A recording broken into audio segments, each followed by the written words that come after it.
अस्सलामुअलैकुम नाज़रीन, प्रोग्राम नुक़्ते नज़र में आप सबका इस्तक़बाल है। मैं हूँ आपका मेज़बान मोहम्मद हुसैनुद्दीन और इस वक्त स्टूडियो में हमारे साथ मौजूद हैं सीनियर जर्नलिस्ट जनाब मुस्तफ़ा मोहसिन साहब। नाज़रीन, इस प्रोग्राम में हम ताज़ा तरीन ख़बरों पर हकीकत पर मबनी तज्ज़िया करने और उसके पीछे छुपी सच्चाई को आप तक पहुँचाने की कोशिश करते हैं, क्योंकि शुरू से ही हमारा यही विजन रहा है कि मुनसिफ़ टीवी का साथ, सच का साथ। नाज़रीन, सुप्रीम कोर्ट ने इंफॉर्मेशन टेक्नोलॉजी कानून की दफ़ा 66A को कल अदम करार दिया है, जिसका बेशतर सियासी जमातों और समाज के तमाम तबक़ात की जानिब से खैर मकदम किया गया है। हम आपको बताना चाहेंगे कि दफ़ा 66A IT के कानून की इस दफ़ा के तहत इंटरनेट पर कोई काबिल एतराज़ तबसरा, फहश या बेहुदा और इश्तियालंगेज़ पैगामात पोस्ट करना ताज़ीरी जुर्म था और इसकी पादाश में 3 साल की सज़ाए क़ैद और जुर्माने की भी गुंजाइश थी अगर किसी को छेड़ने, तकलीफ पहुंचाने, धमकाने या नफरत पैदा करने वाले पैगामात सोशल नेटवर्किंग साइट्स या इंटरनेट पर पोस्ट करने पर ऐसे शख्स के खिलाफ मुकदमा दर्ज किया जा सकता था। बहरहाल, छेड़छाड़, तकलीफ पहुंचाना, नफरत पैदा करना या बदनीयती से कोई बात कहना मुबहम इस्तिलाहात हैं और दफ़ा 66A में इनकी वजाहत नहीं की गई थी, जिसकी वजह से इसके बेजा इस्तेमाल की गुंजाइश थी और ऐसा हो भी रहा था।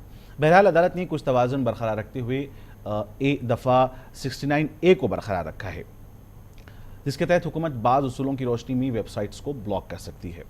इस वक्त हमारे साथ एक मरतबा फिर आपको बता दूं कि मौजूद हैं सीनियर जर्नलिस्ट मुनसिफ़ टीवी जनाब मुस्तफ़ा मोहसिन साहब, जिनका हम प्रोग्राम में तहे दिल से इस्तक़बाल करते हैं। मुस्तफ़ा मोहसिन साहब, जैसा कि कल सुप्रीम कोर्ट की जानिब से जस्टिस चलमेश्वर और जस्टिस आरिफ नरीमन साहब की जानिब से एक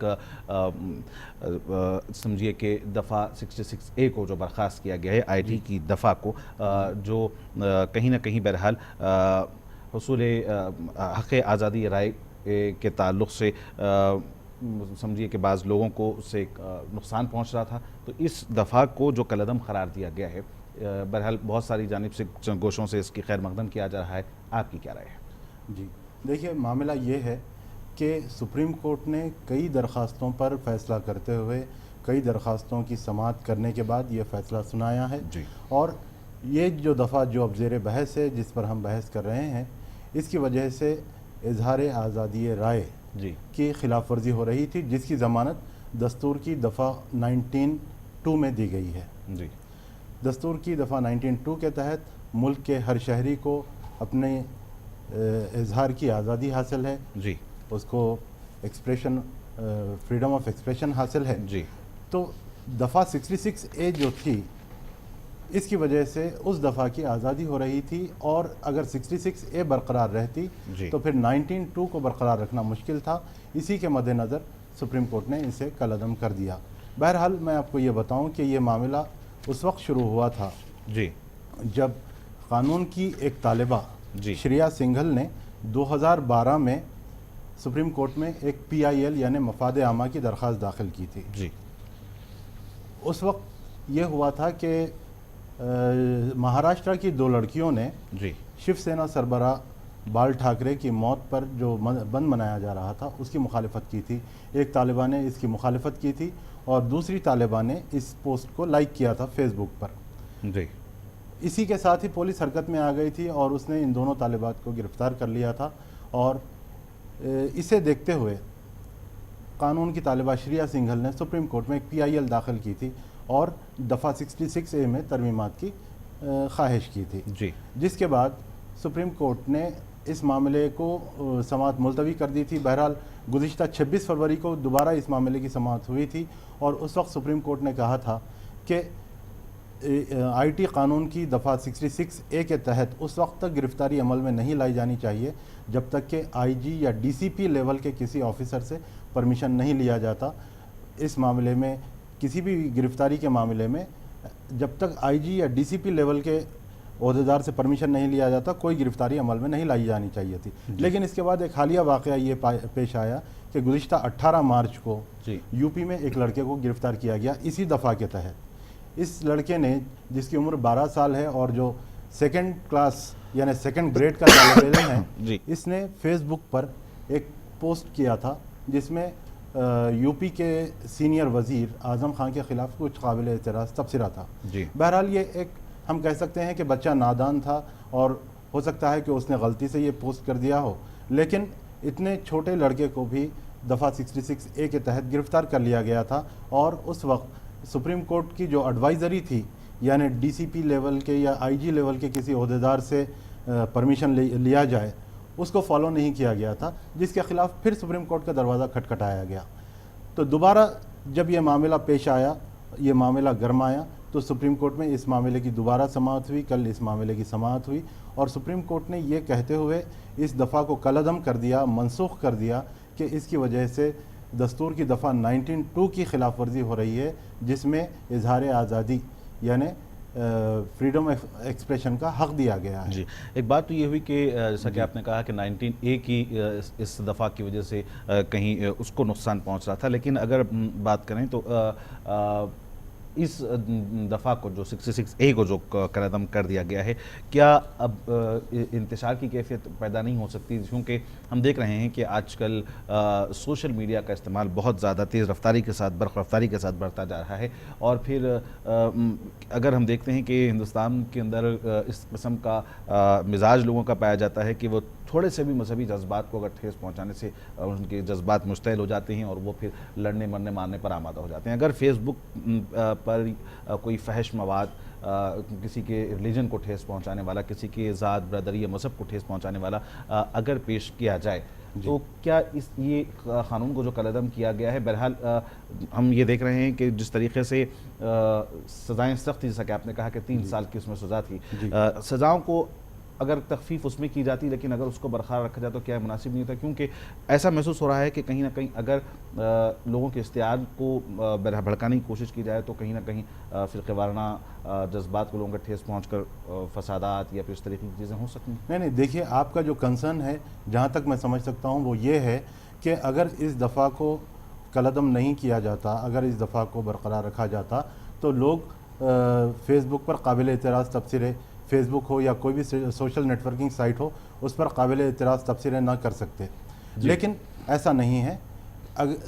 हमारे दस्तूर में पहले से ऐसी दफ़ात मौजूद हैं, जैसा मैं मिसाल दूंगा आपको, दफ़ा 153A और दफ़ा 295A, जिनके तहत हतक अंगेज़ मवाद पे, हतक अंगेज़ बयानात पर या इश्तियाल अंगेज़ बयानात के ख़िलाफ़ कार्रवाई की जा सकती है और ऐसा काम करने वाले, ऐसी हरकत करने वाले किसी भी शख्स पर कानूनी गिरफ्त मजबूत की जा सकती है। तो हमें परेशान होने की ज़रूरत नहीं है, यहाँ पे कोई अंदेशा जहन में लाने की ज़रूरत नहीं है, क्योंकि दस्तूर में पहले से हमारे पास ऐसी दफ़ात, ताज़ीरी दफ़ात मौजूद हैं जिनके तहत सज़ा दी जा सकती है। तो ऐसी दफ़ात मौजूद हैं जिनके तहत ऐसी कोई हरकत करने वाले, मजहबी आज़ादी को ठेस पहुँचाने वाले, मजहबी आज़ादी को ठेस पहुँचाए या फिर कोई इश्तियाल अंगेज़ मवाद पोस्ट करे या कोई छेड़छाड़ करे या किसी को तकलीफ़ पहुँचाए, तो दस्तूर की दीगर दफ़ात के तहत उसके खिलाफ कार्रवाई की जा सकती है। राजीव, हम आपको एक मरतबा फिर बता दें कि कल सुप्रीम कोर्ट ने दफ़ा 66A को कलअदम करार दिया है और इस पर हमारी गुफ्तगू जारी है। प्रोग्राम में वक्त चला एक मुख्तसर वक़्फ़े का, जाइएगा नहीं, लौटते हैं कुछ ही देर बाद।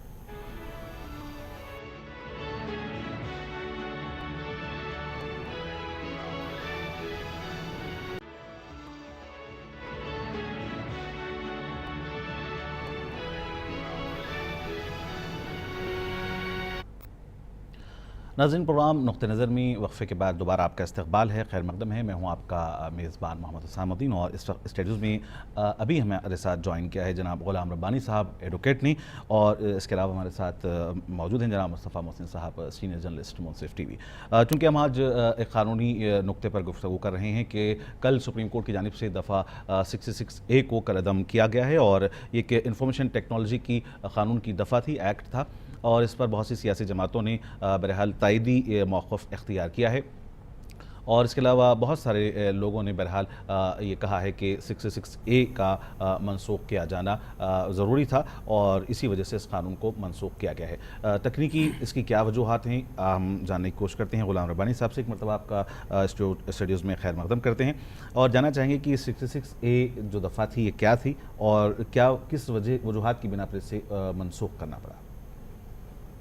देखिए, ये सेक्शन 66A जो इंफॉर्मेशन टेक्नोलॉजी का है, ये इंफॉर्मेशन टेक्नोलॉजी का जो एक्ट 2000 में बना, उसके बाद 2008 में इसको अमेंड किया गया। जी, 2008 में जब इसको अमेंड किया गया, उसकी वजह थी अमेंड किए जाने की। और उस वजह की सबसे बड़ी वजह यह है कि इंटरनेट के ज़रिए, इंटरनेट यानी कंप्यूटर के ज़रिए इंटरनेट भी आ सकता है, इसमें दूसरी कई चीज़ें आ सकती हैं। सोशल मीडिया इंटरनेट में सोशल मीडिया भी आ गया। सोशल मीडिया हो, ईमेल हो, या फिर जो है ना दूसरी चीज़ें जो है जैसे वीडियोग्राफिक या फिर ऑडियोग्राफिक या फिर जो है ना पिक्चराइजेशन के ज़रिए अगर किसी के एहसासात को ठेस पहुँचाया जाता है तो ऐसी सूरत में ये सेक्शन का इस्तेमाल किया जा रहा था। लेकिन जब सेक्शन एमेंड किया गया तो इसके अंदर एक क्लॉज है, क्लॉज बी, सेक्शन 66A का क्लॉज बी जो है ना, वो क्लॉज बी के अंदर स्पेसिफिकली यानी वाज़े तौर पे एक बात बता दी गई कि any information which he knows to be false, यानी वो आदमी जो जुर्म कर रहा है वो ये जानता है कि ये इन्फॉर्मेशन फॉल्स है, यानी एक फॉल्स इन्फॉर्मेशन का, एक गलत इन्फॉर्मेशन का इस्तेमाल करते हुए उसके ज़रिए inconvenience, danger, obstruction, insult, injury, criminal intimidation, enmity, hatred, ये सारी चीज़ें अगर वो जो है ना फैलाने की कोशिश करता है, ये जानते हुए कि जो इन्फॉर्मेशन वो पास कर रहा है वो इन्फॉर्मेशन झूठी है, तो ऐसी सूरत में सेक्शन 66A का जो है ना यहाँ पर पुलिस इस्तेमाल कर सकती। तो यहाँ पर जो तकनीकी नुक्ते नज़र से जो बात देखी जानी चाहिए वो ये है कि इस सेक्शन को जब अमेंड किया गया, ये क्लॉज का रखना है, वाज़े तौर पे ये बात इससे ज़ाहिर हो रहा था कि यह ये अनकॉन्स्टिट्यूशनल है। यानी कॉन्स्टिट्यूशन आपको जो है ना 19(2) आर्टिकल के तहत कॉन्स्टिट्यूशन आपको जो है ना इजहार ख्याल की आज़ादी देता है, आपको फ्रीडम ऑफ स्पीच। जब फ्रीडम ऑफ स्पीच आपको मिलती है और कोई आदमी अगर सही बात भी बताता है तो पुलिस उसको गलत साबित कर, क्योंकि जो है ना उससे कोई चीज़ हो सकती है, उसको गलत बताते हुए पुलिस उसके ऊपर कार्रवाई कर सकती है। तो यहाँ पर आपको फ्रीडम ऑफ स्पीच पर ज़रब उसी वक्त लग रही थी जब वक्त 2008 में इसको अमेंड किया गया। उस वक्त इसको जो है ना इसका ऑब्जेक्शन किया जाना चाहिए था, लेकिन ऑब्जेक्शन नहीं किया गया, बिल पास हो गई। आज चूँकि इस सेक्शन का इस्तेमाल होने के बाद कई बरसों के बाद जब ये समझ में आई कि जो है ना इसका गलत इस्तेमाल हो रहा है, तब जाके सुप्रीम कोर्ट ने इसके अंदर जो है ना बेहतरीन अंदाज में इसमें सुप्रीम कोर्ट में मदाखलत करते हुए इसको मनसूख किया। बहुत ही खैर मकदम की बात है कि मनसूख किया गया। और दूसरी चीज़ जो बतानी ये चाहिए, मैं जो बताना चाहता हूँ ये है कि ये सेक्शन की लाने की वजह ये है कि इसके ज़रिए आपको जो है ना फसाद ना बरपा हो, इसके ज़रिए किसी के एहसास को ठेस ना पहुँचे, इसके ज़रिए कोई जो है ना कोई जो है ना इनकन्वीनियंस, कोई डेंजर, कोई ऑब्स्ट्रक्शन ना हो, कोई इंसल्ट, कोई इंजरी ना हो इसके ज़रिए। तो इसके लिए ऑलरेडी आईपीसी के, जिस तरह जो है ना थोड़ी देर पहले मैं सुन रहा था कि जो हमारे सीनियर जर्नलिस्ट बता रहे थे कि आईपीसी के दफ़ा 153A और 295A में ऑलरेडी ये चीज़ों को इंक्लूड कर दिया गया है। अब किसी भी जगह पे ऑफेंस का डिस्क्रिप्शन होता है, ऑफेंस का मतलब होता है क्राइम, यानी कोई जुर्म करना। जुर्म के अंदर जो है ना जो डिस्क्रिप्शन है, वो डिस्क्रिप्शन जब आईपीसी के अंदर आ गया तो उसके ज़रायों के अंदर कंप्यूटर का भी जो है ना डिस्क्रिप्शन अगर ला लिया जाता तो बेहतर होता। अलग से इंफॉर्मेशन टेक्नोलॉजी में 66A एक्ट लाने के बजाय 153A और 295 के अंदर अमेंडमेंट ला दिया जाता कि इसके अंदर कंप्यूटर का इस्तेमाल करना भी शामिल है, तो 66A की ज़रूरत ही नहीं पड़ती। जी, क़ानूनी तौर से कुछ हटते हुए हम सियासी गुफ्तगू करेंगे। वो ये है कि जिस वक्त कांग्रेस पार्टी हुकूमत में थी उस वक्त उन्होंने इस बिल की, इस चीज़ की मुखालिफत की थी, लेकिन अब कल जब ये 66A को कलअदम किया गया है इस कानून को, अब वो इस बात की तायीद कर रहे हैं। शोभा ओझा जो स्पोक्स पर्सन हैं कांग्रेस की, उन्होंने हमारे नुमाइंदे से बात की, कुछ ही देर में हम देखेंगे कि वो क्या कर रही हैं। मुसम्मद साहब, आम आदमी पार्टी ने कहा है कि कांग्रेस जिस वक्त सत्ता में थी उस वक्त तो उन्होंने इसके कलअदम करने की मुखालिफत की थी और अब वो तायद कर रहे हैं। जी, मैं आपको बताऊं कि हमारे साबिक़ मरकज़ी वज़ीर फ़ाइनेंस मिस्टर पी चिदम्बरम, उन्होंने भी इस बात का इतराफ़ किया है कि यह कानून गलत था, गैर दस्तूरी था और इसे कलअदम किया जाना ज़रूरी था। लेकिन होता यही है कि जब कोई पार्टी हुकूमत में होती है तो चाहे कोई कानून गलत ही क्यों ना हो, वो इसकी तायद करती है। इसकी मिसाल मैं आपको दूंगा लैंड एक्विजिशन बिल की। जैसा कि आप देखेंगे कि जब बीजेपी अपोजिशन में थी उस वक्त इसने इस बिल की तायीद की थी, लेकिन चूंकि अब उसके मफादात इससे कुछ वाबस्ता हैं, इसलिए अब वो इस बिल की मुखालिफत कर रही है और इसे गलत ठहरा रही है। नाज़रीन को बता दें कि देखते हैं कि शोभा ओझा इस मामले में क्या कहती हैं, कांग्रेस की स्पोक्स पर्सन। कोर्ट के इस डिसीजन का हम स्वागत करते हैं और सेक्शन 66A IT एक्ट का कहीं ना कहीं जो कॉन्स्टिट्यूशन ने, जो संविधान ने हमें अधिकार दिया है अभिव्यक्ति का, उसके आड़े आ रहा था, तो उसको आज सुप्रीम कोर्ट ने स्क्रीप किया है और निश्चित ही इससे हमें और ताकत मिलेगी अपने right to speech and expression को एक्सरसाइज करने में। लेकिन जिस तरीके से देखा जाए कई बार जो है कई मौके पर बहुत गलत तरीके से पोस्ट किए जाते हैं, ख़ासतौर से सोशल साइट का सहारा उसके लिए लिया जाता है, लोगों को भड़काने की कोशिश की जाती है, तो उसमें कहीं ना कहीं गिरफ्तारी में रुकावट आएगी। देखिए, जो अधिकार हमें हमारा संविधान देता है उसका दुरुपयोग नहीं होना चाहिए, उसका सदुपयोग के लिए वो हमें दिया गया है वो अधिकार, तो उसका दुरुपयोग एक सिटीज़न के नाते ये हमारी जिम्मेवारी है कि हम उसका दुरुपयोग ना करें। इस तरह कांग्रेस इस फैसले का खैर मकदम करती है। Camera person Satish. जी, ये थी कांग्रेस की स्पोक्स पर्सन शोभा ओझा, जिन्होंने हमारे नुमाइंदे नजरुल्लाह से बात की और ये कहा है कि वो कांग्रेस पार्टी की जानिब से इसकी हिमायत करती हैं, तायद करती हैं।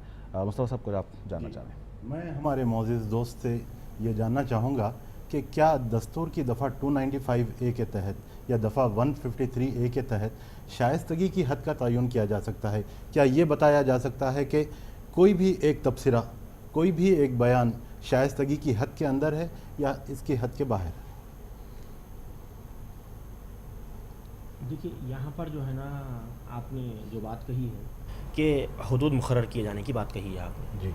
तो ये हुदूद जो है ना, जब क़ानून बनाया जाता है तो क़ानून जब बनाया जाता है तो किसी जुर्म का इर्तिकाब अगर कोई शख्स करता है तो वो जुर्म किस हद तक, किस बाउंड्रीज में वो जुर्म आता है, उसके हुदूद जो है ना वो क़ानून के अंदर तय कर दिए जाते हैं। तो जब 153A 1295A बनाया गया, उसमें जब क़ानून के अंदर जब सब सारी चीज़ें लिखी गई, उसमें सारे हुदूद उसके तय है। लेकिन अब फैसला ये करना होता है कि क़ानून के अंदर एक सबसे बड़ी चीज़ होती है, वो होती है प्राइमा फेसी। यानी कोई भी आदमी अगर कोई जुर्म करता है कि उसके सिरे से, यानी प्राइमा फेसी देखने पे उसको नज़र आना चाहिए कि ये जुर्म का इर्तिकाब है। तो इसका जो है ना, ये जुर्म है या नहीं, ये जुर्म ये दफ़ात के तहत जो है ना एक्ट्रैक्ट होता है या नहीं, इसका फ़ैसला करने वाले होती है पुलिस। तो यहाँ पर पुलिस को ज़रूरी होता है कि पुलिस जो है ना इस मामले के अंदर सही तरीके से जो है ना पुलिस इसका जो है ना तज्जिया करे और जो है ना दफ़ात को मुकर्रर करे। अगर कोई आदमी कोई सच्ची बात कहता है और वो बात सच्ची बात कहना कोई जुर्म नहीं है, लेकिन सच्ची बात कहता है और उस बात को पकड़कर आप जो है ना बदमनी फैलने के खौफ से जो है ना अगर आपको दफ़ात के तहत उसको वो कर देते हैं, या फिर कोई ऐसी चीज़ जिसको जो है ना मजहबी जज्बात से या फिर किसी दोनों जो है ना फ़िरक़ों के दरमियान तफ़रक़ा कोई ताल्लुक़ ही नहीं है, वो चीज़ को अगर आप जोड़ देते हैं तो वो बिल्कुल हुदूद के बाहर होने वाली चीज़ है। तो लिहाजा ये हुदूद मुकर्रर करने, जब इस क़ानून, जब इस 66A को जो है ना कलअदम कर दिया गया है, तो मैं समझता हूँ कि आपका सवाल बिल्कुल दुरुस्त है कि हुदूद को मुकर्रर करना बेहतर है। तो क्या इसके लिए इंटरनेट के अलहदा क़वानीन की ज़रूरत है? इंटरनेट के लिए कुछ अलहदा क़वानीन बनाए जाने चाहिए या मौजूदा जो हमारे दस्तूरी क़वानीन हैं, ताज़ीरी क़वानीन हैं, उनके तहत किसी के ख़िलाफ़ कार्रवाई की जा सकती है? ये इस तरह के जो जराइम होते हैं, इसके लिए बेहतर ये है कि जो दस्तूरी क़वानीन है उसके अंदर ही तरमीम की जाए इसी ताल्लुक़ से, और तो बेहतर होता है। इसके अलग से क़ानून बनाने की ज़रूरत नहीं है, क्योंकि ये मामले जो है, जो ये बड़े बड़े केसेस हैं, जैसा कि ठेस पहुंचाना या बदमनी फैलाना करना, बड़े मामले हैं, छोटे मामले नहीं है। इंफॉर्मेशन टेक्नोलॉजी एक अलग एक्ट है, उसके अंदर आप दूसरी चीज़ें ले सकती हैं, लेकिन उसका इस्तेमाल करते हुए अगर कोई आदमी इस तरह का जुर्म का इर्तिकाब कर रहा है तो बेहतर ये है कि इन्हीं जो है ना दफ़ात के अंदर उसकी जो है ना अल्ट्रेशन किया जाए। गुलाम रब्बानी साहब, एक और सवाल ये है कि हुकूमत ने बहरहाल कहीं ना कहीं तवाज़ुन को बरकरार रखते हुए 69A को अभी कलअदम नहीं करार दिया है, उसे मौजूद रखा है। इसकी रोशनी में कहा जा रहा है कि हुकूमतें वेबसाइट्स को ब्लॉक कर सकती हैं। तो ये 69A क्या है और फिर इसको जो मुतवाज़िन कानून को रखते हुए इसको नहीं छेड़ा गया है, इसकी क्या वजूहत? देखिए, जब भी किसी जुर्म के ऊपर या किसी चीज़ के ऊपर काबू पाना जो है ना की ज़रूरत होती है, उस वक्त प्रोसीजरल लॉस की ज़रूरत पड़ती है। तो 69A जो है ना, ये क्लियरली प्रोसीजरल लॉ है। ये इंफॉर्मेशन टेक्नोलॉजी एक्ट के अंदर एक प्रोसीजरल लॉ है 69A। 69A जो है ना, पुलिस को हो या गवर्नमेंट को हो, इस चीज़ का प्रोसीजर समझाता है कि वेबसाइट को किस तरह क्रैक डाउन किया जाए, वेबसाइट को किस तरह ब्लॉक किया जाए। अगर वेबसाइट ब्लॉक हो गया और उसको क्रैक डाउन कर दिया जाएगा तो ये चीज़ें, ये बदमनी फैलेंगी नहीं और ये चीज़ इंटरनेट पे चालू नहीं रहेंगी। तो 69A का रहना बहुत ज़रूरी था, 69A का।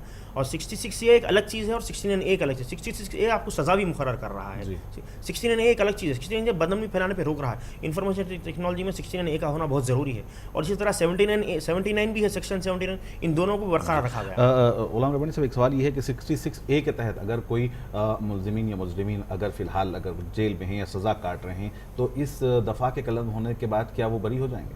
बेहतरीन सवाल है आपका। देखिए, जब भी किसी भी जुर्म के अंदर किसी भी आदमी को जो है ना पकड़ा जाता है, उसको माखूज़ किया जाता है, तो उसके अंदर जो है ना उसको मुख्तलिफ दफ़ात के तहत किया जाता है, सिर्फ एक 66A के तहत नहीं किया जाता। 66A के साथ साथ अगर दूसरे दफ़ात लगे हों तो वो उसके ऊपर उसी तरह बरकरार रहेंगे। लेकिन अगर जो है ना 66A के क्वैश के लिए वो जाता है तो ज़रूर उसका क्वैश हो जाएगा। लेकिन अगर दूसरा दफ़ा जो है वो 66A के ऊपर ही अगर मुनहसर है तो ऐसी सूरत में उसका पूरा केस ही क्वैश हो जाएगा। उसको चाहिए कि वो जो है ना अदालत आला पर रुजू हो इस मामले में। जी नाज़रीन, बीजेपी के एक मिनिस्टर हैं, बड़े मिनिस्टर, उनका इस मामले पर क्या कहना है, आइए देखते हैं। इस प्रकार से बिल्कुल नहीं होना चाहिए कि आलोचना, विचारों के संप्रेषण अथवा मत की विभिन्नता को भी अपराध के दायरे में लाया जाए। रिटन सबमिशन में कि अगर आईटी एक्ट की धारा 66A संविधान की धारा 19(1) और 19(2) की सीमाओं के अंतर्गत नहीं आ सकती तो हम उसका समर्थन नहीं करेंगे, क्योंकि नरेंद्र मोदी जी की सरकार फ्री मीडिया दमों की पूरी पक्षधर है। और मंत्री बनने के बाद क्योंकि यह केस हमारी सरकार के आने से पहले से लंबित था, तो हमने हमारे additional solicitor general Shri Tushar Mehta से इस बात को भी आग्रह कोर्ट के सामने किया था कि मैं स्वयं इसका विचार करूंगा कि आईटी एक्ट के अंतर्गत कुछ नए रेगुलेशंस, रूल्स, गाइडलाइंस निकाले जाएं ताकि धारा 66A का दुरुपयोग न हो सके और जो ईमानदारी से उसके अधिकारों पर कुठाराघात न हो सके। पदाधिकारियों के निर्देश के लिए हम और गाइडलाइंस लेने के विचार में थे, लेकिन माननीय सुप्रीम कोर्ट ने यह फैसला किया कि चूंकि वो इस धारा की वैधानिकता पर ही विचार कर रहे हैं, लेकिन हमारा एफिडेविट पुरानी सरकार से प्रतिकूल बहुत ही स्पष्ट एफिडेविट था कि हम विचारों के आदान प्रदान के। गुलाम रब्बानी साहब, जैसा कि आपने देखा कि अभी मिनिस्टर साहब ने कहा कि इस कानून का दुरुपयोग किया जा रहा था।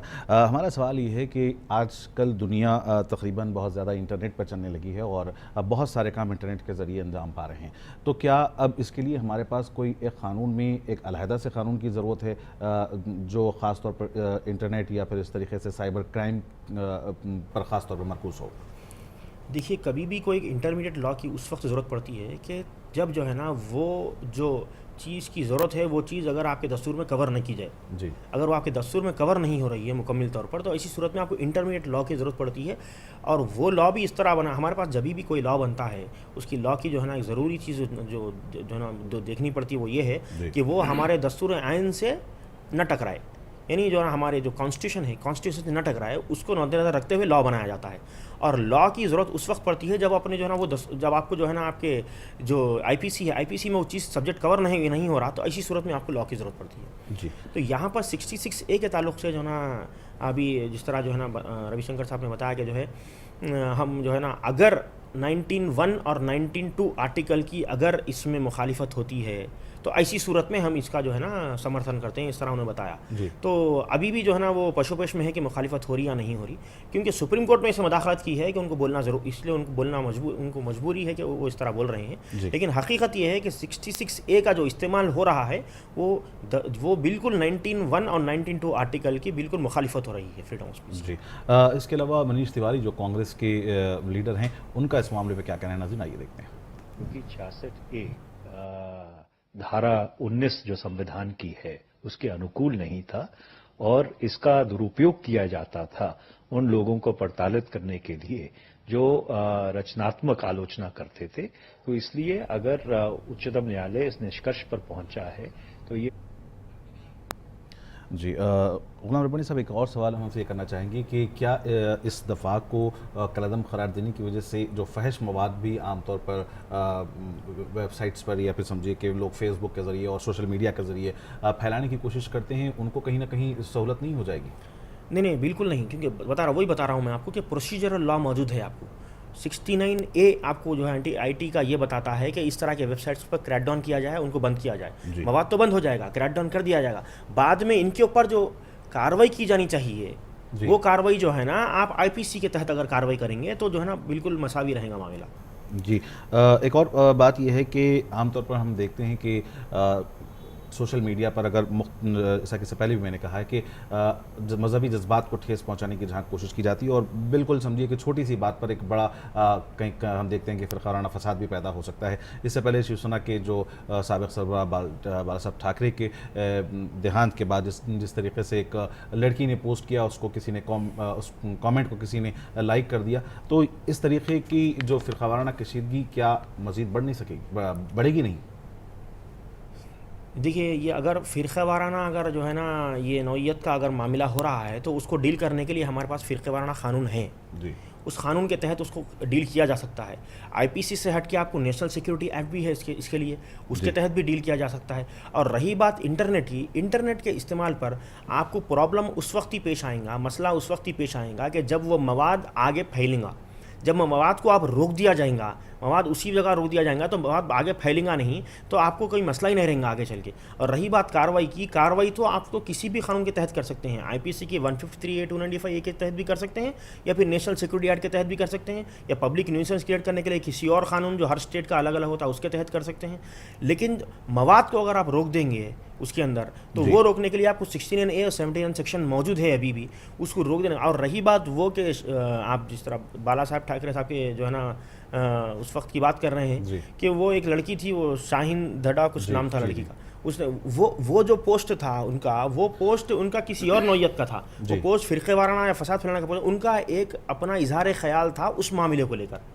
तो यही वो चीज़ थी जिसको जो है ना सुप्रीम कोर्ट ने, जिसके ऊपर जो है ना सख्ती से जो है ना नोट लिया कि वो इजहार ख्याल है उस लड़की का कि जो है ना इस तरह से अगर पूरा शटडाउन किया जाएगा एक आदमी के मरने पे, तो जो लोग जिनको इनके मरने से या जिनसे कुछ लेना देना नहीं है उनको बहुत नुकसान हो रहा है। तो वैसे लोगों से जो है ना क्या है, उस तरह का पोस्ट था वो लड़की का, उस पोस्ट को कई लोगों ने जो है लाइक किया। तो वो चीज़ कहीं भी बदअमनी फैलाने वाली चीज़ नहीं है, वो अपना इजहार ख्याल है। तो इस तरह लेकिन इस एक्ट के तहत इस तरह की मतलब के पोस्ट भी गिरफ्त में आ रहे थे।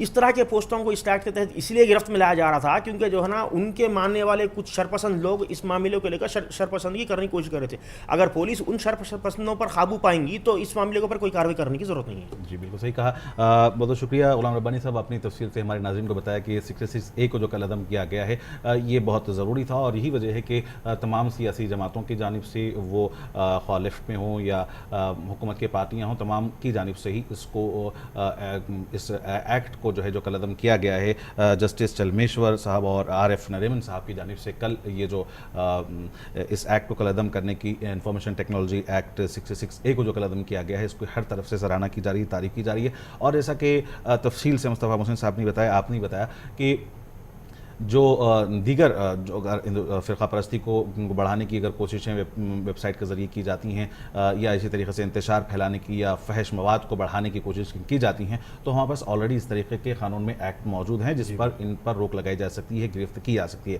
जैसा कि बड़ी अच्छी मिसाल आपने दी कि शाहीन ढाडा जो उस वक्त महाराष्ट्र से उन्होंने जो पोस्ट किया था वो तो बहरहाल उनकी इजहार आज़ादी का उन्होंने इस्तेमाल किया था, उसमें कोई गलत चीज़ नहीं थी, लेकिन इस एक्ट के तहत उस तरह के भी लोग गिरफ्त में आ रहे थे। तो कहीं ना कहीं बहरहाल ये बड़ी पॉजिटिव चीज़ है और खुशाइन बात है कि हुकूमत ख़ासतौर पर सुप्रीम कोर्ट ने जो मैं समझता हूं कि शरिया सिंघल जो 2012 में मफाद आमा के तहत PIL के तहत जो उन्होंने वहाँ पर मुकदमा दर्ज किया था उसको सुप्रीम कोर्ट ने समाअत करते हुए कल ये जो अपना फ़ैसला जारी किया है, हम भी इसकी समझिए कि खुशाइन समझते हैं और इसकी तारीफ़ करते हैं, सराहना करते हैं। एक मरतबा फिर हम गुलाम रब्बानी साहब एडवोकेट के मशकूर हैं और साथ ही साथ मुस्तफ़ा मोहसिन साहब का भी शुक्रिया अदा करते हैं कि आपने अपने ज़रीन ख्यालात से हमें नवाजा।